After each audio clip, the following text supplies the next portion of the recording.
Hey y'all, so in today's video, we're going to talk about starting a nonprofit with family and friends. Let's get into it.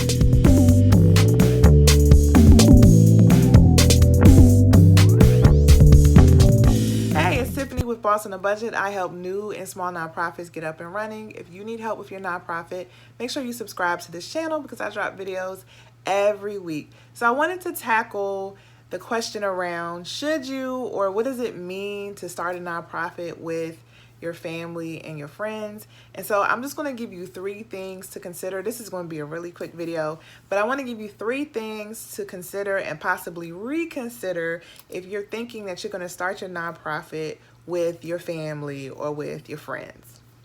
If you haven't checked out my video on can your family be on your board, make sure you also check out that video for more insight as well. But I'm just going to give you 3 pointers that may help you as you're making this decision.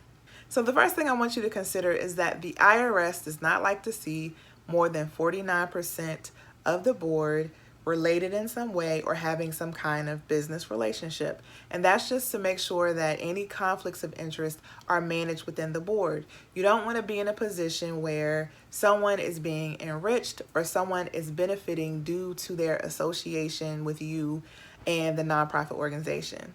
That's a red flag for the IRS. That's just a big no-no, and you just want to make sure that you're staying ahead when it comes to conflicts of interest, and the IRS just doesn't like to see that. And that doesn't mean that family can't serve on the board with you. That's not what I'm saying, but if there are too many people making decisions for a public organization that are affiliated with each other, that are in business with each other, it really makes it difficult to tease out how you all are making decisions and how those decisions are not being influenced by those relationships. So you just need to make sure that if you're going to start your nonprofit, and I'm talking specifically about a nonprofit public charity, check out this video I'm linking above. If you don't know what a nonprofit public charity is versus a private foundation, but because it is different, the implications are different when you're talking about people serving on a board if they're family or affiliated with you. But if you are a public charity, then you just want to consider that balance and make sure that it's not too many people who have those relationships and affiliations all serving on the board together. The second thing I want you to consider are the desires and the motivations of the people who are affiliated with you as a nonprofit founder. I'm going to keep it real. Most people that I talk to who are starting their nonprofit put their family and their friends, they put their mama, their daddy, their cousin, their sister on the paperwork because they know they need at least 3 people to submit the paperwork. Right? So they're doing that to make sure the paperwork goes through. And in the back of their minds, they're saying, well, this is my organization, so I don't really need them. So I'm just putting them on the paperwork so I can go through the process. Trust me, I've talked to a lot of founders. I know that this is what a lot of you are thinking, but you're going to realize as you go along that it's tough doing this on your own. And it wasn't designed to be a one-person thing to run a nonprofit. So if you need help really understanding that better, check out this video where I give you advice if you're thinking about starting a nonprofit. But just consider why people are serving on the board. You want people who are motivated by the mission, not just motivated by their affiliation with you. So a lot of people, because they love you and they want to support you, will say, yeah, I'll serve on the board, but they have no idea what it means to be a board member. They have no clue about their legal and ethical responsibilities to the organization, and they have no expectation that they got to do a lot of work. They're thinking, oh, this is, their thing. I'm just here to support. They don't realize that they have to take an active role in becoming a board member. So how does that translate for you as a founder? That translates into pure frustration, honestly. In most of the circumstances that I've heard people talk about starting with family and friends, the frustration creeps in when family doesn't show up to meetings or they're not actively engaged, they don't participate, they're waiting for other people to tell them what to do because they haven't fully accepted that that's what their role really needs to be. You need to be a board member. You are legally responsible for this organization. And so people don't do their homework. They don't realize all the responsibilities, like the 6 responsibility of board members that I go over in this video linked above. They don't understand all of that. And then they're in it for you. They're in it because they care about you. but you want people who serve on the board to be ambassadors for the organization, to be fired up by the mission, to have some kind of connection and passion for the mission. But if they don't, then they're probably less motivated to go out there and put out the name of the nonprofit, make the nonprofit more visible, ask for money, do the fundraising pieces that are important for being a board member. They're probably less motivated to do that because they're here to support you. They're waiting for you to tell them what to do because it's something that you want. It's something that you need to have done, right? It's your thing. It's your vision. So it becomes really difficult and frustrating for nonprofit founders to get their family and friends to be motivated to act. Now, this isn't to say that some family members aren't as passionate and motivated about the mission as you are. Sometimes they are.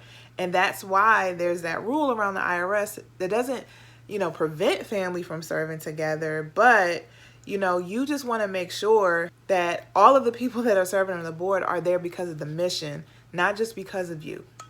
Here's the third thing I just want to mention: people's networks. So a lot of the reason why you want your board members to serve is because you want to tap into their personal and professional networks, especially when it comes to making connections, when it comes to communications and PR, and when it comes to fundraising. You want to have people who have different networks than you, who have different contacts than you, because you need to be able to tap into those contacts to be able to make new connections with people so your circle of influence can grow.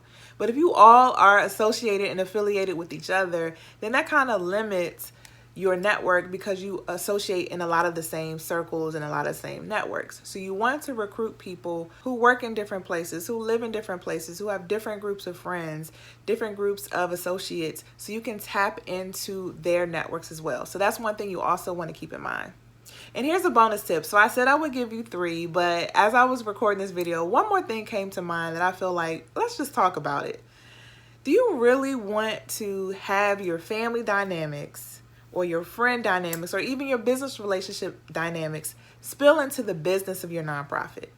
Because honestly, they should be completely separate. Anything you have going on with your affiliations should be independent of what's going on with the business of the nonprofit. But sometimes it's difficult to keep those lines clear when you have family and friends serving together. So what happens when mama does something that you don't like?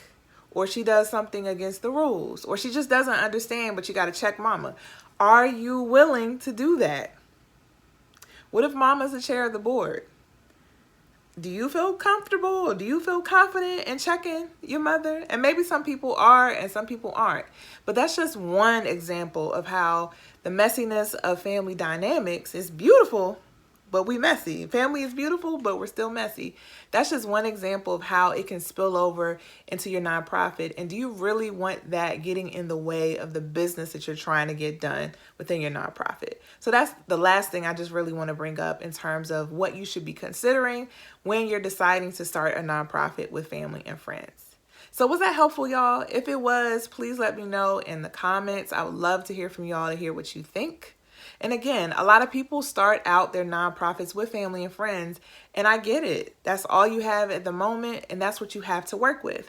But as you grow and as you evolve, it's going to be a time where you have to kind of level up and move on to other people. All right. So if you need help with your nonprofit, don't forget to check me out at www.bossonabudget.com. Otherwise, thank you so much for watching my channel, and I will see you in the next video.